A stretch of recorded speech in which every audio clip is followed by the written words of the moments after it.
Halo,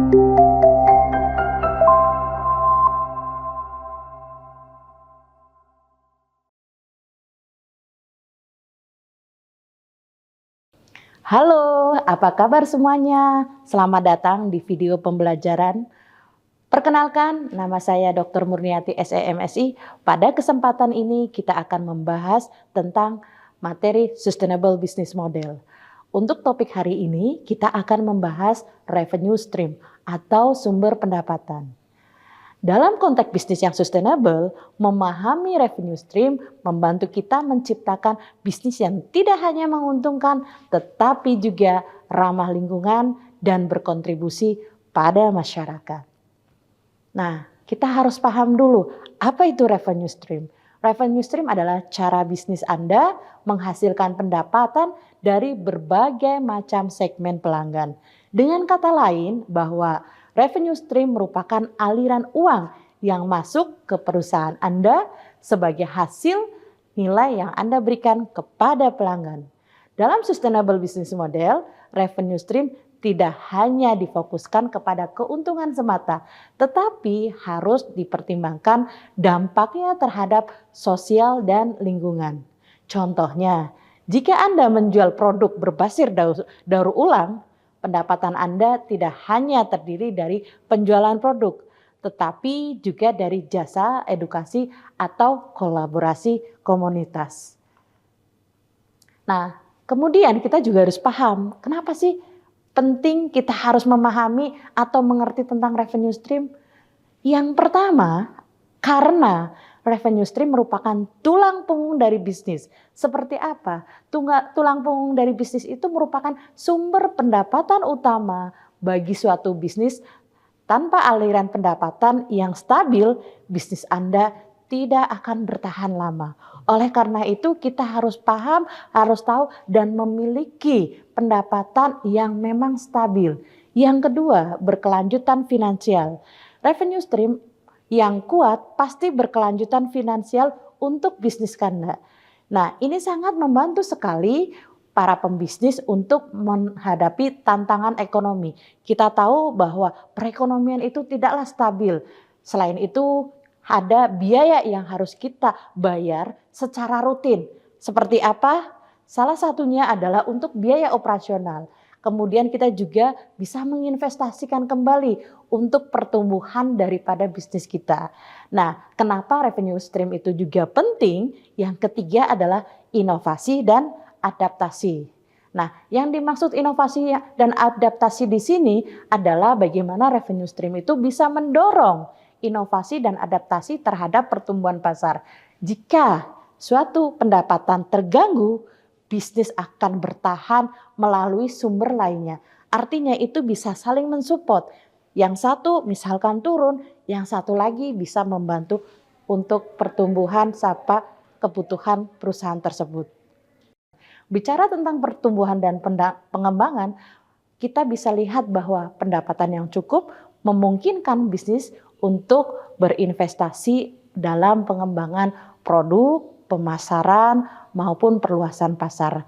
Dan yang kelima adalah dampak sosial serta lingkungan.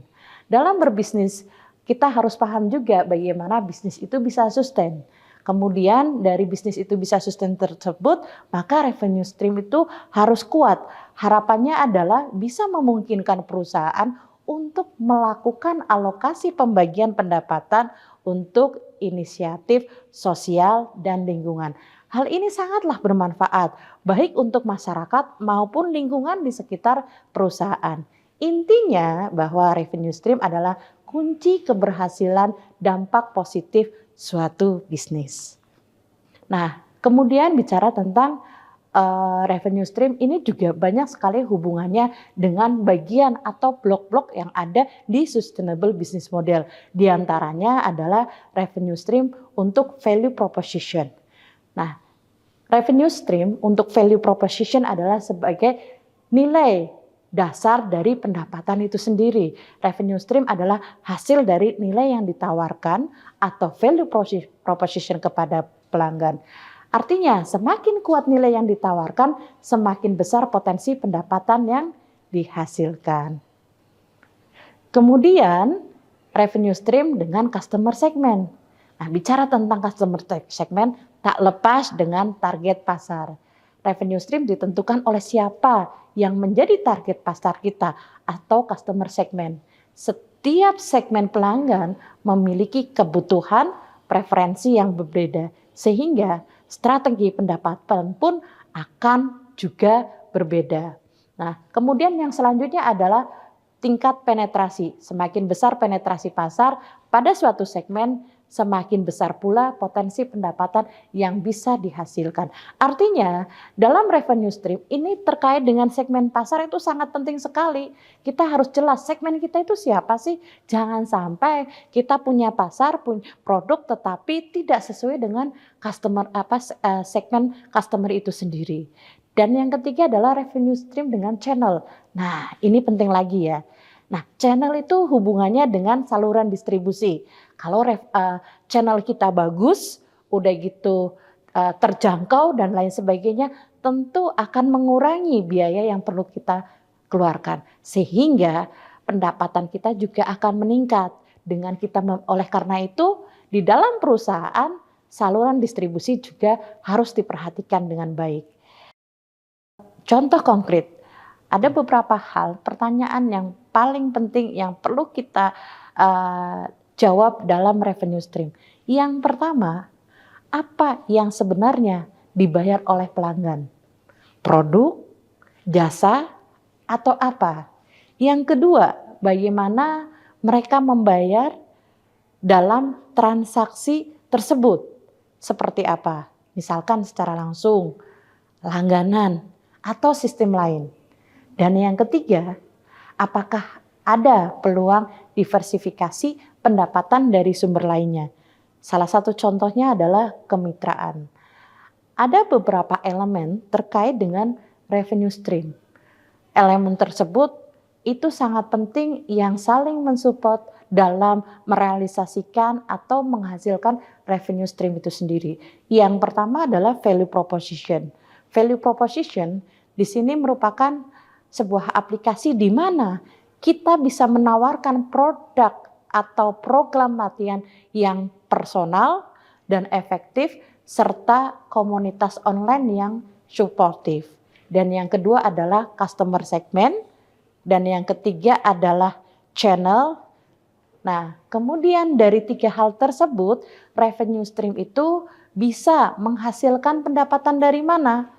Pertama adalah dari langganan. Pelanggan dengan cara apa? Pelanggan membayar biaya bulanan untuk mengakses fitur premium. Yang kedua, sumber atau pendapatan yang dihasilkan yaitu dari penjualan produk itu sendiri. Penjualan produk itu sendiri adalah bagaimana Anda menjual peralatan olahraga atau suplemen melalui aplikasi. Ini adalah salah satu contoh bisnis dalam fitness ya. Pertama adalah sumber revenue stream atau pendapatan ada dari langganan, penjualan produk, dan yang ketiga dari iklan. Artinya sumber pendapatan dari contoh bisnis fitness ini adalah minimal ada 3.